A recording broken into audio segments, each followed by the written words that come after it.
Well, hello everybody out there, including aliens if you've landed and amongst us. Well, it's another Friday night here, and that means it's a beer night. And I always remember way back when I took my first sip of beer, and God, I coughed and gagged, and I goddamn well hated it. But look at me now. Why is beer so good to men? Well, that'd be another video, I guess.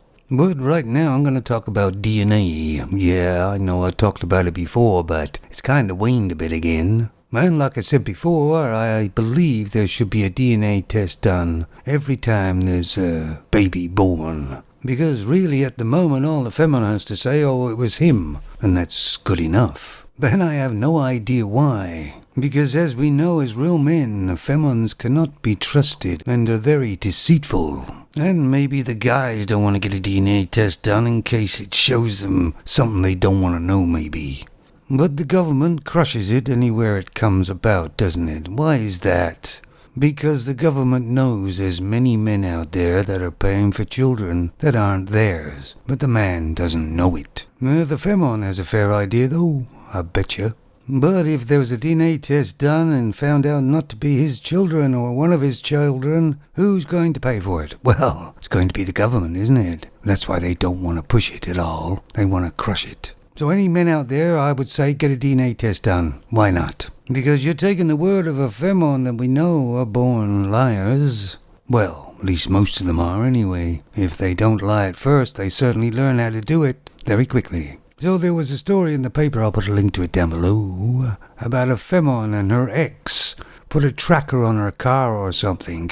He bought it off of eBay and it was called a wife tracker. I like the name. And she was so gobsmacked that anybody would do that to somebody else, really. Sure.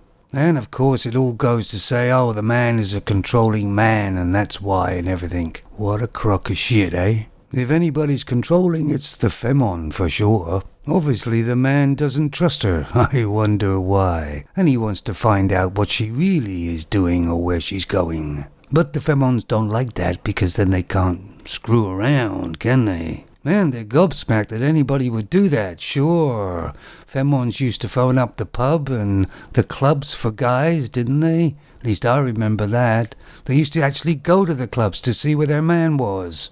They used to follow him around in a car, too, if I remember correctly. But that's okay, because it's them. But you won't believe what femons really get up to. They're far worse than men ever were, and always have been. And the trouble is you can't talk to a femon and she'll tell you the truth. She'll lie until the cows come home, unless you have ironclad proof. And then most likely it won't be her fault, it will be somebody else's, probably a man's. But I thought it was funny that they named them the wife tracker. I thought that was pretty hilarious. But femons are all virtual signalers. And as I've said before, don't listen to what's coming out of their mouth. Just watch what they do.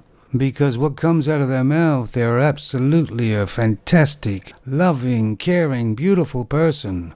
Until you watch what they do and where they go. And I'm not getting at the femons at all, I'm just saying it the way it is. So there's another story I'm going to put a link to. It's about a German femon reporter who's reporting on a flood. And just before she did some reporting, she covered herself in some mud, pretending she was sort of maybe helping or something. In other words, she was faking it. She was virtual signaling that she was a better person than what she really was. So they suspended her, I guess. But there's loads of femon virtual signalers yelling and screaming and saying they're great and doing this and doing that all over the media, isn't there? But like I say, take a look at them. What are they actually doing? What have they actually done? What are they actually going to do? Probably nothing. Just more virtual signaling, I guess. Well, they might dress up in a bikini or take their top off. They're good at that. That's something they actually really do. A lot of lately. But anything else? Not much. Oh, and by the way, femons haven't just become virtual signalers. They've always been that. Just the word's kind of trending now. They've always been kind of lazy people, really. But once again, not all of them, but the good majority of them are. But they can talk a good job. And I can see in the media they keep on punching that femons are the greatest thing since chalk and cheese. and men are shamed any time they can? Do they actually believe that we believe them because they've shown it to us again and again? You can't change facts. I live in a reality world, and saying something is so doesn't make it so, does it? And I just want to say that no alcohol was used in the making of this video, but I can't really say for the next one, for sure. Well, there's one good thing, I suppose. Many years ago, you had to get Playboy or something like Girly Book to get pictures of femmes stripping off. Well, there's all stripping off everywhere on the videos now, so it doesn't really make much odds. And let's not forget the underboob. Oh, that's an exciting picture. But it does show you what the femme is really all about, doesn't it? It's been very warm here for the last 5 days, and humid as well. But there's going to be a storm tonight, so I think that might just break it. But it doesn't really matter because I've got my beer and some Cheetos. And sometimes that's all a man really needs. Catch you on the flip side, guys.